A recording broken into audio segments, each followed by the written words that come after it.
This is the plaintiff, Daniel. He says he met the defendant when he was a volunteer at his nonprofit and was duped into investing and becoming the guy's partner in charity work. The defendant, however, still treated him like an intern, even though he was now his partner, and he refuses to be disrespected like that. He told the guy he wanted his money back. The defendant refuses, and now here they are. He's suing for $3,280 for the money he's invested and unpaid videotaping fees.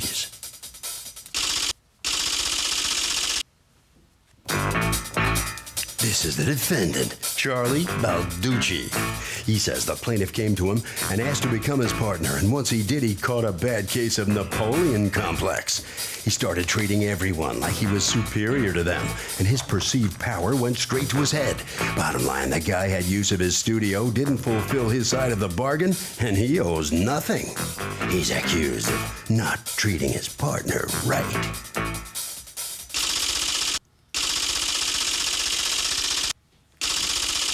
The defendant has filed a countersuit for $3,000 for keys and video footage.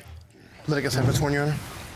Okay, Daniel, you've asked to be referred to only by your first name and not to use the corporate names, so I'll respect that. You and your corporation are suing Charles Balducci for $3,280 that you say is owed to you, $3,000 of it a business investment that you feel he breached on, and the rest of it money that you say is owed to you for work that you did. All right. Yeah, Your Honor. What is it you do, Daniel?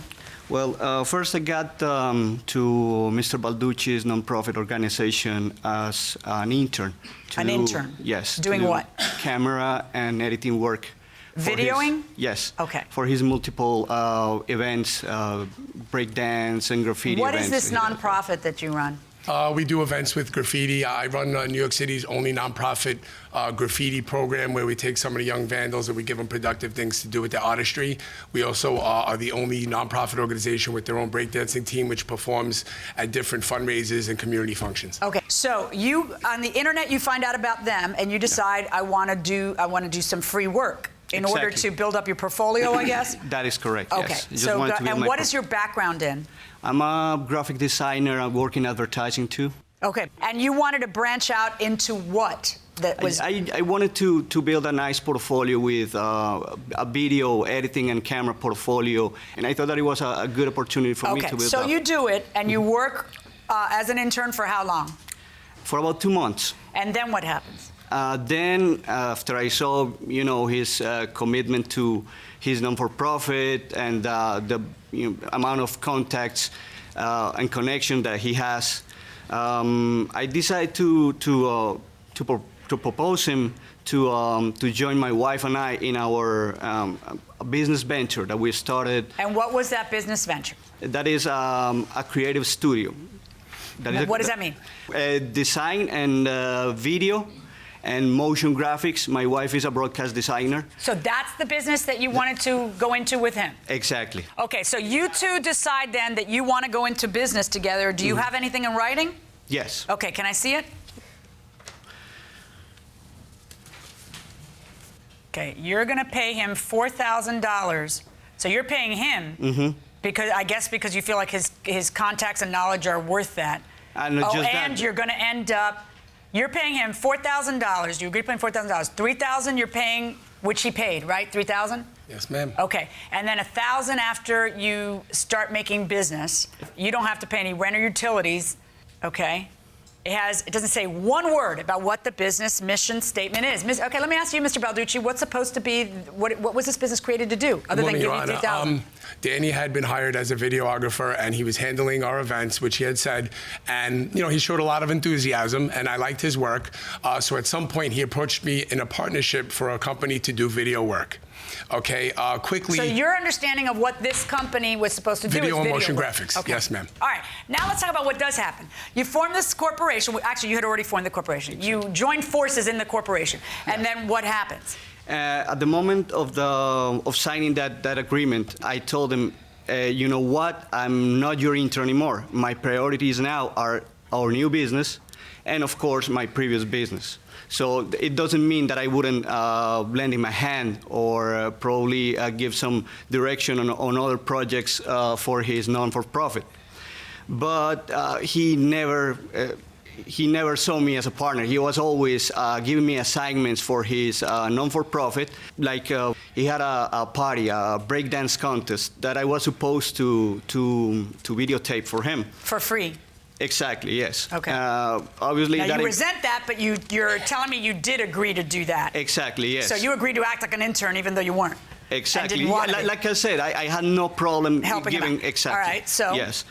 And well, one of my clients had a problem that weekend, and unfortunately, I had nobody to help me out with it, and I had to, put things on balance and said, you know what, I need to take care of my business, the business that you had a paying gig, so you went to the paying gig. And did you send somebody to cover the non-paying gig with him? Yes, and he went ballistic on me. He started to yell at the top of his lungs, as he usually does when the situations don't go the way he would like to be. He's nodding. Do you have a bad temper? I guess I'm known to have a bad temper here and Okay, there. you're known to have a bad temper? Okay, go ahead. Well, actually, there is a nice proof of that. He was on MTV True Life, and he threatened a limo driver because he got married on MTV. Okay. He threatened the limo driver who was getting late to pick him up. He threatened to gut him. Did you know that before you went into business with him? No, I learned. You didn't Google him? You didn't learn anything about the person you wanted to bring him to? My bad, Your Honor. You think? Yes. Okay, so go on. So I don't know. That might be what you liked about him, because in this industry, if you want to be edgy, it doesn't get more edgy than screaming on MTV. And in any event, so then you two put your differences behind you and supposedly keep going. And then Exactly. the second thing that happens between you happens in January. That is correct. And tell me about the event that happened in January. Make-A-Wish contacts you and asks you to do what? Due to the nature of our business, like I said before, we get a lot of high-profile requests for our organization, and one of the requests that we received was from the Make-A-Wish Foundation. There is a young girl named Brianna who's, has a terminal ill disease, and her big wish was to have an old school event at the New York City Art Cipher. So obviously we accepted. An old school event, meaning? Like a throwback, hip hop, boom boxes, graffiti cans, subway art throughout the whole facility, because we do those type of themed events and stuff like that. So we took it on with great pride, and I had taken on Stephanie, who's my event planner, to help me to organize the event. One of the things that was in the list of things that we did to create the event for Brianna was photography and video. Brianna is how old? She was turning 13 on that day. Now, being that I had a partner in the business that was handling my video and photography and creative studio, as he puts it, he was the one up for the position, and we were going to have, assistants and such help him out with the event. Okay, what goes wrong? What went wrong is being that up till this point, we've argued about what the business was about. We've argued about him blowing off different events that I had, which are obviously important to my organization and the community. So there were other events that, according to you, he blew off? The whole time he became a partner, he just changed his whole demeanor. I have witnesses to attest to that, but the truth is that since he signed that document, his Napoleon complex came out. What had happened on that event, on that date, is that I called him at 3 o'clock to confirm that he'd show up, because he has the issue to tape the 13-year-old's party. Yeah, now it was time specific because we set it up for Brianna to be picked up in a limo. We made her a custom dress, custom kicks. I mean, she had everything custom, top to bottom. The place was totally redone. He was supposed to be there at 7 o'clock sharp with the camera ready to shoot, which meant that, to do the pre-production, he had to be there at 6. I called him at 3 o'clock and I said, Danny, are you sure you're going to be there? It's a paid gig, no excuses. Are you bringing your wife? Because I even hired his wife as the photographer just to make him happy, because finally a paid gig, something to throw to the business. I call him at 3 o'clock, I'll be there. 6 o'clock comes, 6:15, 6:30, 6:45. I have to call him. Hey, Danny, where are you? Oh, I had a problem. Danny, don't do this right now.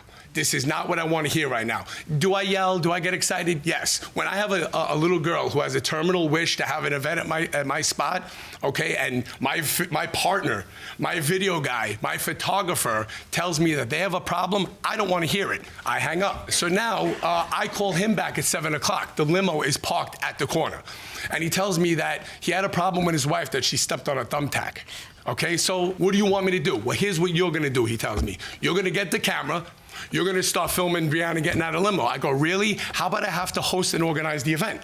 You know, so I give the phone to my event planner, Stephanie, and I don't know what happens from there, because to be honest with you, you know what I did? I actually did follow his orders. No. I actually did follow his orders. And you know what I did to make good on the fact that he's an inefficient partner? I ran and I got the camera. I don't know how to white balance. I'm not the technical guy. I'm the guy that makes things happen. I actually filmed Brianna getting out of her limo. You know what time this guy shows up? 8:30.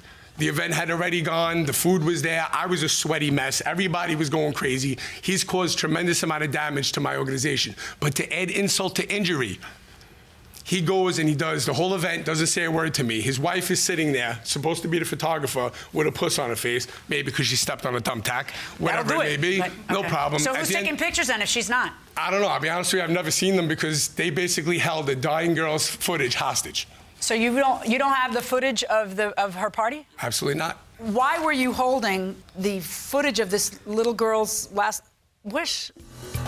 Would you go into business with somebody who was on a reality show? Absolutely. Why? Well, because they'd be famous. They'd be famous, but would they be reliable? Probably not. That's why they're on the reality show. I'm telling you, my vote is no on that one, going inside the courtroom. First of all, Your Honor, the events didn't happen the way he Do he you told them. have the footage, and I did have you refuse everything. to give? But why did you refuse to give it over? Because I asked him several times. I want to know where you're standing on those $3,000 that you owe me. Wait. And those $3,000 are the $3,000 that you paid him to be able to get into the business. That is Because correct. you feel that there is no business. Exactly. So you want your $3,000 business investment back from him. Exactly. And until you get that, you're not giving over the tapes and Brianna's party. Have I got it? I told him. So he's right. You are holding hostage the 13-year-old child from Make-A-Wish. You're holding her memories of her party hostage because of your absurd business negotiations between the two of you that you guys can't get straight. That's what's happening. Ma'am, Can I I have see a the notarized ticket? Just hold on. This is all the material that I have for him. Fascinating. Hand it to my bailiff. Give me that. Okay. The DVDs he's talking about are in here? Yes, ma'am. Oh, mini DVs. Is that what everybody's talking No, about? that is the footage for the party. The party. For Make-A-Wish, yes. And his keys. I've All changed right. a lot You actually have a $5,000 a $3,000 lawsuit against him for the keys and this video footage?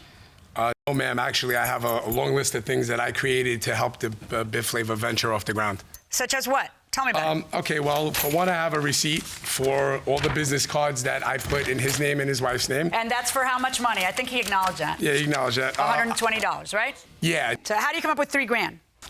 You're just mad at him, he sued you, he put you through hell, so you just picked the same figure he did? That's a little more than that. I have a notarized letter here from Brianna's parents that really just they're is mad. gut-wrenching. They're mad at him, they're mad at you for dealing with him, they're mad at everybody. Your Honor, they're mad at me, and I'll be honest with you, I've taken that responsibility on the chin. It is my responsibility for choosing to do business with someone like Danny. Okay, and also they should be very grateful to you for throwing this party for the child, Yes, right? Because that was on you. They are, and they know, in the last line here, it says that they know that I'll fight tooth and nail to get that footage back. Okay, gentlemen, we're done. Let me tell you how this is going to work. First of all, this is a business venture, okay? And in business, when things don't work out, you can't turn around and say, okay, I want a do-over. I want to erase everything that happened, and now I want every penny I put into a business back. That is not how it works. Let's discuss a few things. Now, you have told him he was going to get paid. He goes and he creates a video, and then you say, you know what? I'm not paying you anything. That's not true. Well, that's what he says. You told him I'm not paying you a penny. Okay. What do you say you were going to pay him? I had given the money, physically given the cash. How much? To Earl. I gave him about $400. Because you felt that if it was a 5-hour event and he missed an hour. All I wanted, ma'am, was Brianna's tapes. So how much? $400. I gave him $400 cash, and he also requested back his wife, who works for a different company. I'm not sure why she had these cards in her name, but there was cards that were my name, his name, and her name representing. Okay, hand me the cards. Here's what's going to happen, gentlemen. Your Honor. No, we're done. I am going to order you to pay him $280, which is the $400 minus the $120 of the business cards. I'm going to order those business cards to go over to him, and I am going to order these tapes to go over to you. And gentlemen, that business, that corporation is still in existence. And if somebody wants to dissolve the corporation, then someone file a lawsuit to dissolve the corporation or just stop using it. His name is not there. He didn't. And that's fine. But his name is not there. But this little document that the two of you signed has a legal and binding effect. It's not garbage, and I can't make it garbage, and I can't make it like you never signed it. That's the problem we're having. You wish you hadn't entered into business, but wishing you hadn't entered into business is not enough. You have to be able to show me a breach on his part. And when you give this 4 months, I do not, and everything you tell me about is you not showing up, okay? That is not a breach on his part. I find that the $3,000 is not something he has to recompense you for. We're done. I do find that the $400, because you were an hour late, is something he has to recompense you for, minus the $120 for the business cards. My verdict in this case is for the plaintiff in the amount of the $280 on Daniel's claim against Mr. Balducci. Mr. Balducci, on your claim against him for $3,000 for keys and video footage, the video footage is being handed to you, and the keys are being handed to you, so that takes care of your counterclaim. Good luck, gentlemen. Hold on right there, please. Well, the defendant leaving the courtroom, he's got the tapes that he can deliver to Brianna now. And how are you feeling about the outcome of the case? I'm just glad that he had the sense to bring the tapes to the proceeding. I already knew that morally and legally I was going to win the case, to be honest with you. You're not a very good chooser of partners, are you? No, actually, that's my downfall. I kind of let too many people get too close to me too quick. That's something I'm going to have to look at more closely. All right, well, good luck. Thank you very much. All right, right down this way. All right, so come on in here. What's your feeling on the outcome of this case? You didn't get everything you sued for. Well, I'm not totally satisfied with the verdict. Anyways, he said a lot of lies, and the judge didn't give me a chance to correct some of the facts that he said. But anyways, at least I'm glad I'm not have to deal with that character anymore. So Yeah, but what kind of person could hold those tapes and keep them from a dying girl and keep hold those tapes hostage? I asked him I just asked him to let me know where was he standing on those $3,000 to see what... You had to hold the tapes hostage and punish the girl? I told him, I have your material. I'm willing to give it to you. I have no problem, but I need to know where you're standing. So, yes, you are willing to hold it hostage. Exactly. Harvey? Okay, Kurt, when you're in a business relationship with somebody, you always think, okay, this is what it's going to be. It's going to be really great. What you've got to think about is what's going to happen if it doesn't work out. And you need to put in writing in advance exactly what the obligations are, who gets what, if the business goes south.